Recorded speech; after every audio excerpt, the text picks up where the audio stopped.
Have you ever wondered if the stories in the Bible are real? Are they simply myths, fables, or legends? Or is there something more to them? And is there a way for us to know for sure? Well, I believe so. In today's episode of Be the 25, we're unpacking the truth behind Bible stories. Whether you're eager to answer this question with friends or just curious about whether Bible stories are legit, stick around. The answer might just surprise you. And it all starts in 3, 2, 1.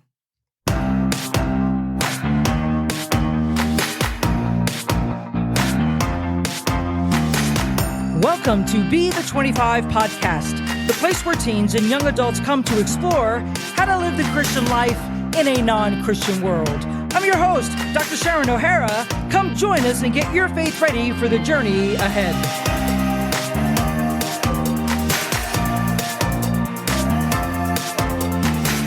Well, hello everyone, and welcome back to another special episode of Be the 25, where we answer questions that your inquiring minds want to know. Now, today we have a commonly asked question lined up for you. Are stories in the Bible real? Are they pure fiction, or are they true historical events that actually occurred? And the answer to that question is, it depends. It depends on which story in the Bible you're referring to. From cover to cover, the Bible is filled with stories, all kinds of stories. And some of those stories, now brace yourselves, are fiction. Now, I said some of them are fiction. Fiction is a made-up story, one that isn't grounded in real-life events. So yes, the Bible does contain some fictional stories. Now, hear me out.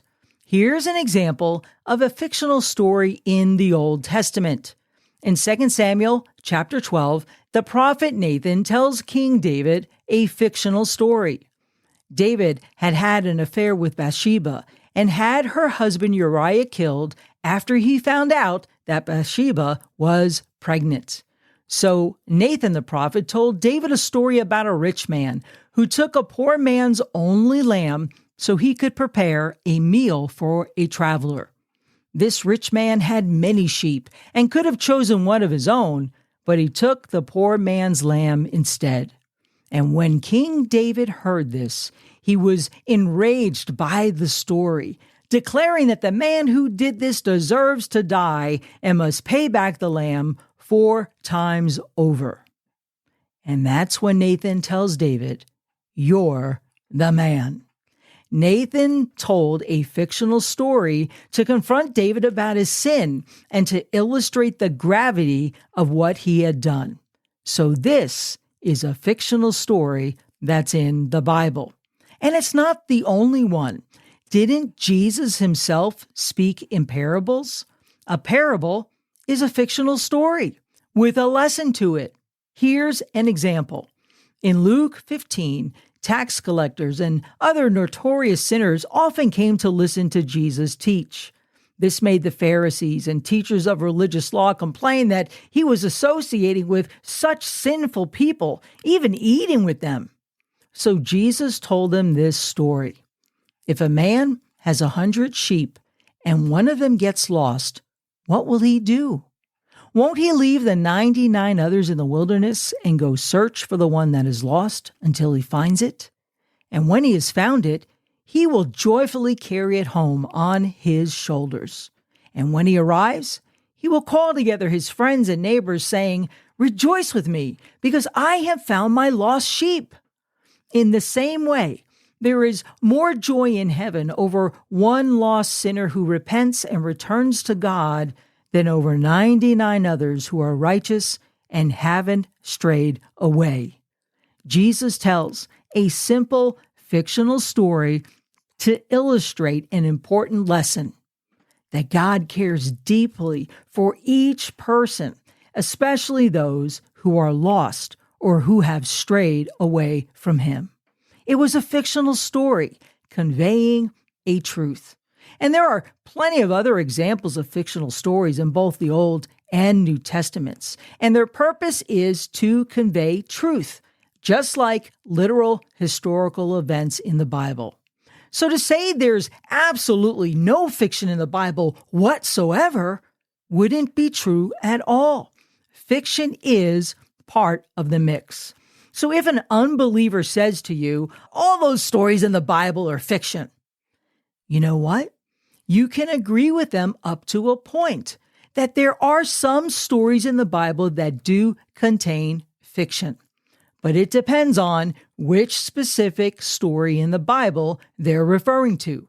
And that's your cue to ask them. Now, there are stories in the Bible like Jesus multiplying the 5 loaves and 2 fish or walking on water, Noah's Ark surviving a global flood, Jonah being swallowed by a huge fish, Lot's wife looking back and turning into a pillar of salt. And these types of stories in the Bible seem more like fairy tales than actual historical events involving real historical people. And many believe these stories are simply myths, fables, or legends that were written down and passed on. But are they? Well, let's take a closer look. A myth is a traditional story that explains the origins of the world, natural phenomena, or cultural practices. Myths often involve gods, supernatural beings, or events and are passed through generations to convey moral lessons, values, or beliefs about the world. Now, ancient Greek mythology is full of classic stories which have become a part of Western literature and culture. You might remember from English class the story of Pandora's box and how Pandora's curiosity led her to take the lid off, and how it contained all of the world's evils and hardships, which she just released into the world. Or the story of King Midas, who was granted the ability to turn everything he touched into gold, but soon realized this gift was also a curse. But myths aren't considered to be historically or factually accurate. These stories aren't real or true because they don't involve actual historical events with real historical people. And that's why stories in the Bible like Jesus walking on the water or Noah and the flood and Jonah and the fish aren't myths because they involve actual historical events with real historical people. And I'll explain how we can know that for sure in just a few minutes. Now, these miraculous stories in the Bible, they're not fables either. A fable is a short fictional story that often features animals with human traits and is intended to teach a moral lesson. Classic examples include Aesop's fables, like the tortoise and the hare, where a boastful hare races a slow tortoise. And the hare, who is overconfident, naps during the race while the tortoise keeps moving steadily along and wins. The lesson it teaches is that consistent effort and perseverance often lead to success, while overconfidence can lead to failure. But fables like this aren't real historical events, like the Bible stories of Noah and Jonah are. And again, I'll explain how we can know that for sure in just a couple of minutes. Now, the miraculous stories in the Bible aren't just a bunch of legends either. A legend is a story from the past that many people believe to be historical, but can't be proven as true. They often involve real people or events, but become exaggerated over time with imaginative or supernatural details. So it's basically a non-historical or unverifiable story that's handed down over time and is accepted as being historical. Take Paul Bunyan, for example, the giant lumberjack, known for his super strength, who was often joined by his blue ox, Babe. And of course, there's the legend of Robin Hood, who stole from the rich to give to the poor.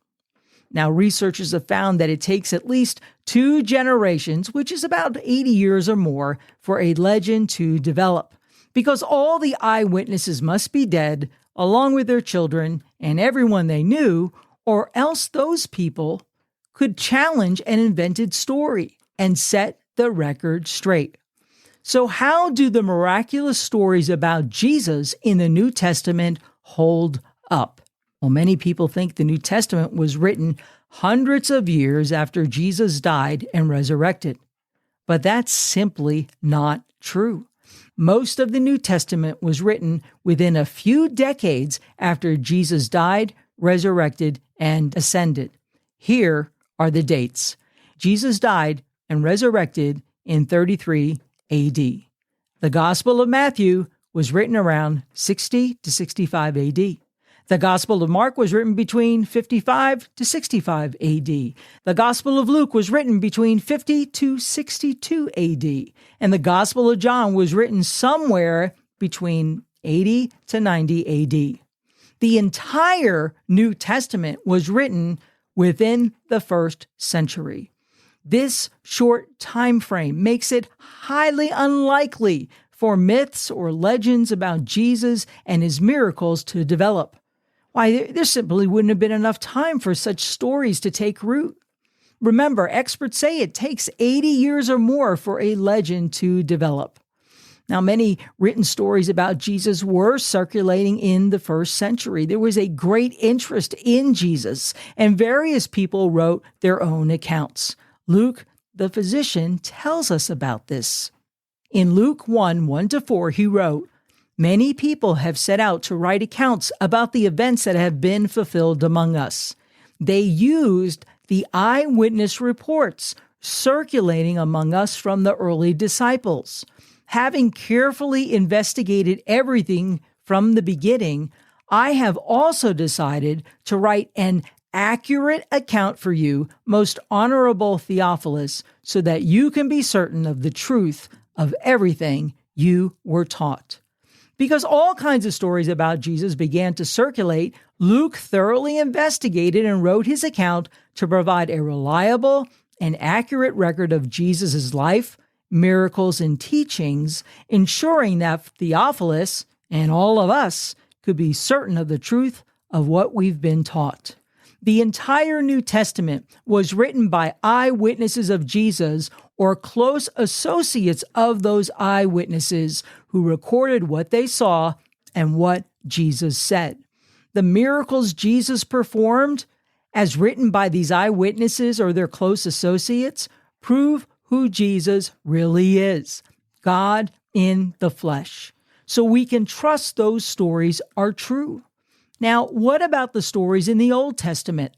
The ones that contain miraculous events. Manna raining down from heaven to feed the Israelites. Noah and the great flood. Jonah being swallowed by a huge fish. Or Lot's wife turning back and turning into a pillar of salt, and all the others. Here's why we can believe these stories are 100% true and actually happened. Are you ready? In the New Testament, Jesus refers to these very stories as actual historical events that involved real historical people. That's how he treated these stories. And that's how the New Testament writers treated them too. He didn't treat them as fairy tales, myths, fables, or legends, but as actual historical events that involved real historical people. So if Jesus treated them that way, so can we. We can trust Jesus in what he says. You know, Peter was one of Jesus' closest companions, and he wrote this about Jesus in 1 Peter 2:22.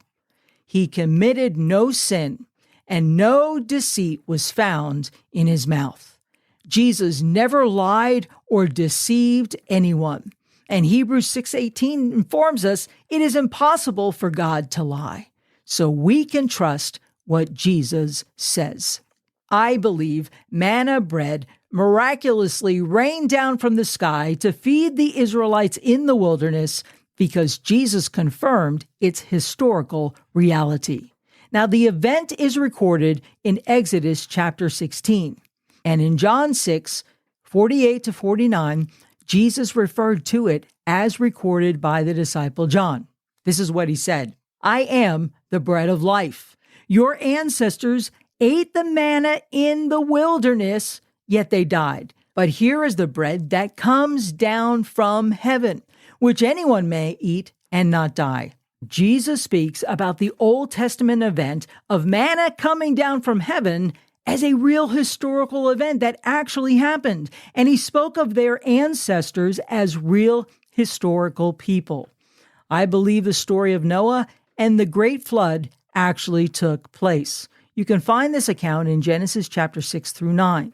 And in the New Testament, Luke 3:36 lists Noah, Noah's father Lamech, and Noah's son Shem in the genealogy of Jesus. Those verses, who was the son of, who was the son of, who was the son of, that we normally skip over, they actually document real historical people. Now, Jesus referred to Noah in Luke 17:26 through 27. Just as it was in the days of Noah, so also will it be in the days of the Son of Man. People were eating, drinking, marrying, and being given in marriage up to the day Noah entered the ark. Then the flood came and destroyed them all. Jesus describes the ark and the flood as an actual historical event that took place and treats Noah as a real historical figure.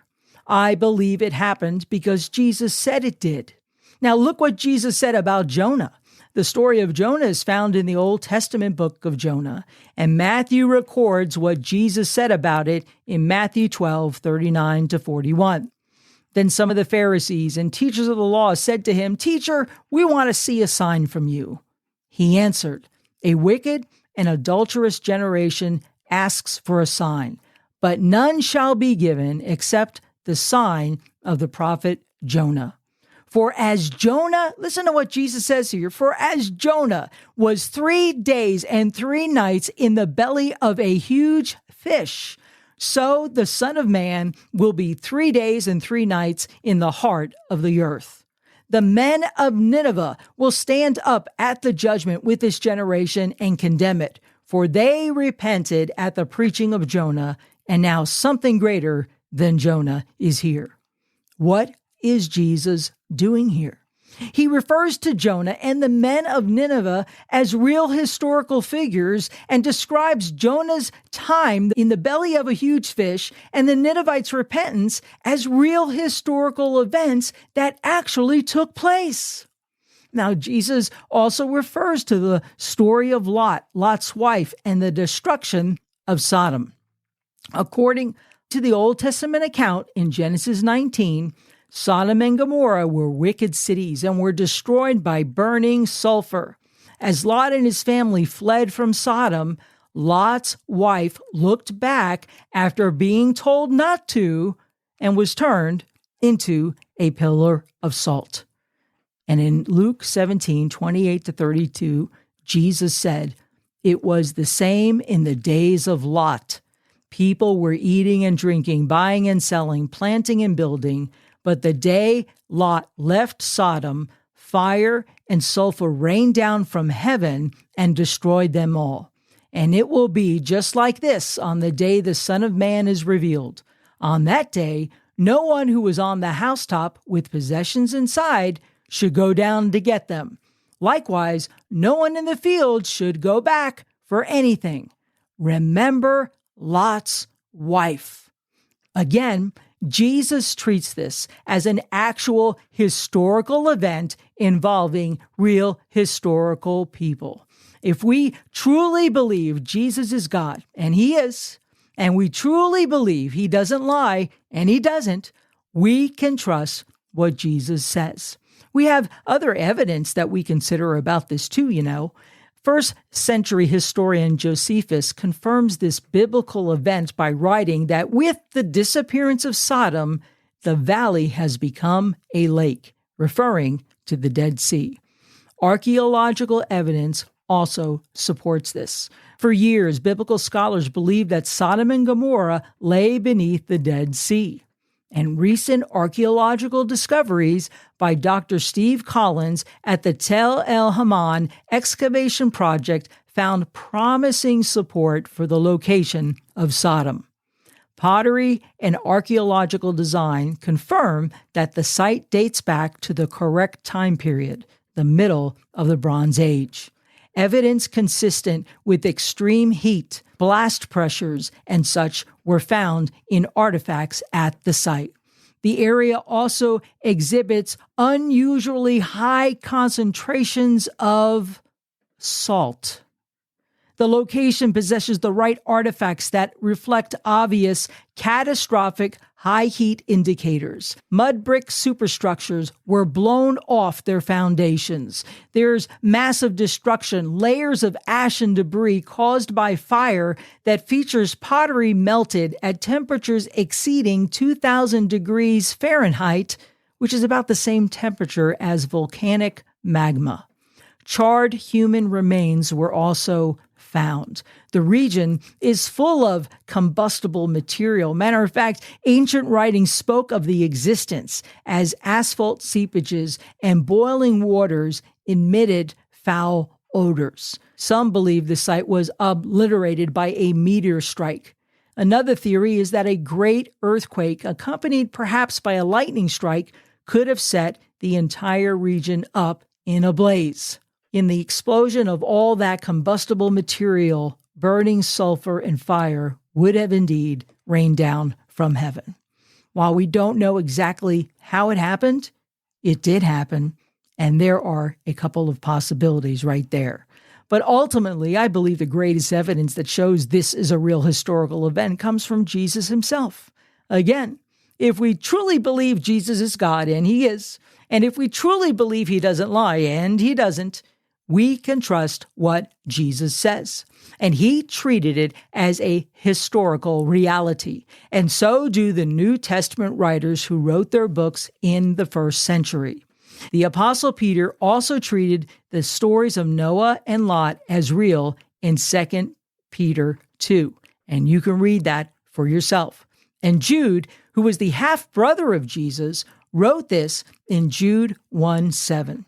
Sodom and Gomorrah and the surrounding towns gave themselves up to sexual immorality and perversion. They serve as an example of those who suffer the punishment of eternal fire. And the Apostle Paul warned the church at Corinth in 2 Corinthians 11:3, I am afraid that just as Eve was deceived by the serpent's cunning, your minds may somehow be led astray from your sincere and pure devotion to Christ. So Jesus and other people who lived during the first century, they treated these stories as actual historical events that involved real historical people. Now, this is just huge. And that's why we can know for sure that these miraculous stories that seem so far-fetched to believe are totally legit. So for a quick recap, we tackled a common question: are the stories in the Bible real? And we explored the answer depends on the story in question. The Bible includes both fictional stories, yes, like parables and illustrations, as well as actual historical accounts, many of which Jesus and the New Testament writers referred to as being real. To say every single story in the Bible is made-up fiction wouldn't be true. And to say there's absolutely no fiction in the Bible whatsoever wouldn't be true either. Remember, the Bible is filled with all kinds of stories. So the next time someone questions the truth behind Bible stories, ask them which Bible story they're referring to, and then take it from there. Well, thanks for tuning in today. I hope today's Q&A answered the question you might have had about whether or not Bible stories are real. And I hope you feel more equipped to answer anyone who brings that question up. If you have a different question, head over to BeThe25.com and click on Ask Dr. Sharon to submit your question. It could be the next one we tackle together. We'll see you next time on Be The 25.